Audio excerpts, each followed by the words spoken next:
தந்தை, மகன், தூய ஆவியின் பெயராலே ஆமேன். நீதி தலைவர்கள் நூலிலிருந்து வாசகம். அதிகாரம் 7. கிதியோன் மிதியானியரை தோற்கடித்தல்.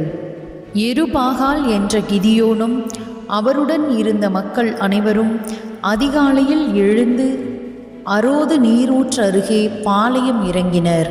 மிதியானியர் பாளையம் இவரது பாளையத்திற்கு வடக்கே மோரே மலை அருகே பள்ளத்தாக்கில் இறங்கி இருந்தது.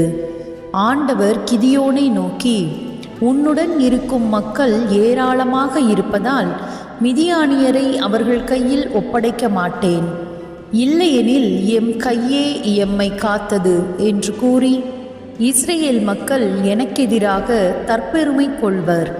இப்பொழுது மக்கள் கேட்குமாறு நீ கூற வேண்டியது, போருக்கு அஞ்சி நடுங்குகின்றவன் போய்விடட்டும், கிளையாத மலையை விட்டகலட்டும் என்றார்.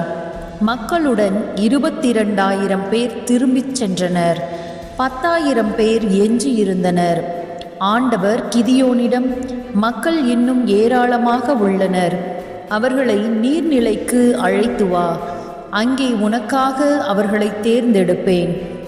இவன் உன்னுடன் செல்வான் என்று யாரை குறித்து உன்னிடம் குறிப்பிடுகிறேனோ அவன் உன்னுடன் செல்வான்.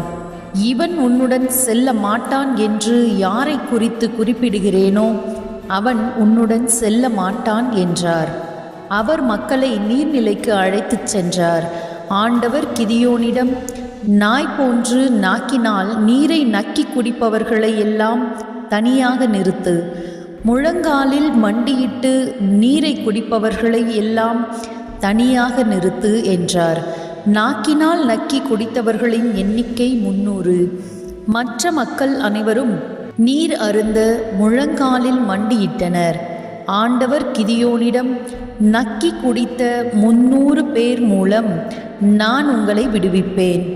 நான் மிதியானியரை உன் கையில் ஒப்படைப்பேன். மற்ற எல்லா மக்களும் தமக்குரிய வீடுகளுக்கு செல்லட்டும் என்றார். அந்த 300 பேர் தங்கள் கைகளில் உணவுப் பொருட்களையும் தங்கள் எக்காலங்களையும் எடுத்துக்கொண்டனர். அவர் மற்ற எல்லா இஸ்ரவேலரையும் அவர்கள் கூடாரத்திற்கு அனுப்பிவிட்டு அந்த 300 பேரை தம்முடன் நிறுத்தி கொண்டார். மிதியானியரின் பாளையம் அவர் இருந்த இடத்திற்கு கீழே பள்ளத்தாக்கில் இருந்தது. அவ்விரவில் ஆண்டவர் அவரிடம், எழுந்து பாளையத்திற்குள் இறங்கி செல், நான் அதை உன் கையில் ஒப்படைத்து விட்டேன். ஆயினும் நீ போக அஞ்சினால் முதலில் பூரா என்ற உன் வேலையாளுடன் பாளையத்திற்கு செல். அவர்கள் என்ன பேசிக் கொள்கிறார்கள் என்பதை நீ உற்று கேள். அதன்பின் உன் கைகள் வலுப்பெற நீ பாளையத்திற்கு எதிராக செல்வாய் என்றார். அவர் பூரா என்ற தம் வேலையாளுடன் பாளையத்தில் இருந்த போர் வீரர்களின் எல்லை காவலுக்கு சென்றார். மிதியானியரும் அமலேக்கியரும் கிழக்கில் வாழ்ந்த மக்கள் அனைவரும் வெட்டுக்கிளி போன்று ஏராளமாக பள்ளத்தாக்கில் தங்கி இருந்தனர். கடற்கரையில் உள்ள ஏராளமான மணலை போன்று அவர்கள் ஒட்டகங்களுக்கு எண்ணிக்கை இல்லை. கிதியோன் வந்து சேர்ந்த பொழுது ஒருவன் தன் தோழனிடம் தன் கனவு பற்றி கூறிக்கொண்டிருந்தான். அவன் கூறியது, நான் கனவு ஒன்று கண்டேன். வட்டமான ஒரு வார்கோதுமை அப்பம் மிதியானியரின் பாளையத்திற்கு சுழன்று வந்தது. அது கூடாரத்திற்கு வந்து அதன் மேல் மோதி கீழே விழுந்தது. அது கூடாரத்தை தலைகீழாக புரட்டியது. கூடாரம் கீழே விழுந்தது என்றான். அவன் தோழன் மறுமொழியாக, இஸ்ரவேலனும் யோவாசின் மகனுமாகிய கிதியோனின் வாளை தவிர இது வேறொன்றுமில்லை. கடவுள் மிதியானியரையும் பாளையம் முழுவதையும் அவர் கையில் ஒப்படைத்து விட்டார் என்று கூறினான். கனவையும் அதன் பொருளையும் அவன் கூற கேட்டதும் கிதியோன் தலை வணங்கினார். பின்னர் இஸ்ரவேலின் பாளையத்திற்கு திரும்பினார். எழுங்கள், ஏனெனில் மிதியானியரின் பாளையத்தை ஆண்டவர் உங்கள் கையில் ஒப்படைத்துள்ளார் என்றார். அவர் 300 பேரையும் 3 பிரிவாக பிரித்தார். அவர்கள் அனைவரின் கையிலும் எக்காலங்களையும் காளி பானைகளையும் அந்த பானைகளுக்குள் வைக்க நெருப்பு பந்தங்களையும் கொடுத்தார். அவர்களிடம் அவர், என்னை பார்த்து நான் செய்வது போல செய்யுங்கள், நான் பாளையத்தின் எல்லை காவல் வரை செல்வேன். நான் செய்வது போல நீங்களும் செய்யுங்கள். நான் எக்காலம் ஊதுவேன். நானும் என்னோடு உள்ளவர்களும் ஊதும் பொழுது நீங்கள் அனைவரும் பாளையத்தை சுற்றிலும் ஊதிக்கொண்டு ஆண்டவருக்காக கிதியோனுக்காக என்று கூறுங்கள் என்றார். நள்ளிரவு காவல் தொடங்கும் நேரத்தில் காவலர் மாற்றி நிறுத்தப்பட்டனர். அப்போது கிதியோனும் அவருடன் இருந்த 100 பேரும் எல்லை காவலை அடைந்தனர். கிதியோனும் அவருடன் இருந்தவர்களும் எக்காலம் ஊதினர். தங்கள் கையில் இருந்த பானைகளை உடைத்தனர். 3 பிரிவினரும் எக்காலம் ஊதினர், பானைகளை உடைத்தனர். தங்கள் இடக்கையில் நெருப்பு பந்தங்களையும் வலக்கையில் ஊதுவதற்கு எக்காலங்களையும் ஏந்தி இருந்தனர். அவர்கள் ஆண்டவருக்காக கிதியோனுக்காக ஒரு வாள் என்று முழங்கினர். பாளையத்தை சுற்றி ஒவ்வொருவனும் தன் இடத்தில் நின்றான். பாளையத்தில் இருந்த அனைவரும் ஓட்டமெடுத்தனர். ஓலமிட்டு கொண்டு தப்பி ஓடினர். அப்பொழுது 300 பேரும் எக்காலம் ஊதினர். ஆண்டவர் பாளையம் முழுவதிலும் ஒவ்வொருவனும் மற்றவன் மீது வாள் வீச செய்தார். பாளையத்தினர் சிசேராவை நோக்கி பெத் சிட்ரா வரையிலும் தபாத்தாவில் உள்ள ஆபல் மெகோலா எல்லை வரையிலும் தப்பி ஓடினர். நப்தலியிலிருந்தும் ஆசேரிலிருந்தும் மனாசே முழுவதிலிருந்தும் இஸ்ரேல் வீரர் ஒன்று திரட்டப்பட்டனர். அவர்கள் மிதியானியரை துரத்தி சென்றனர்.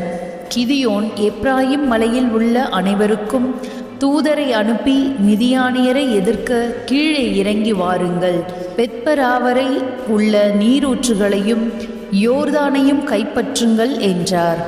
எப்ராயிம் மக்கள் அனைவரும் ஒன்று திரண்டனர். அவர்கள் பெத்பரா வரை உள்ள நீரூற்றுகளையும் யோர்தானையும் கைப்பற்றினர். அவர்கள் ஓரேபு செயேபு என்ற 2 மிதியானிய தலைவர்களை சிறைபிடித்தனர். ஓரேபை ஓரேபாவில் உள்ள பாறை மேல் கொன்றனர். செயேபை செயேபில் உள்ள திராட்சை ஆலையில் கொன்றனர்.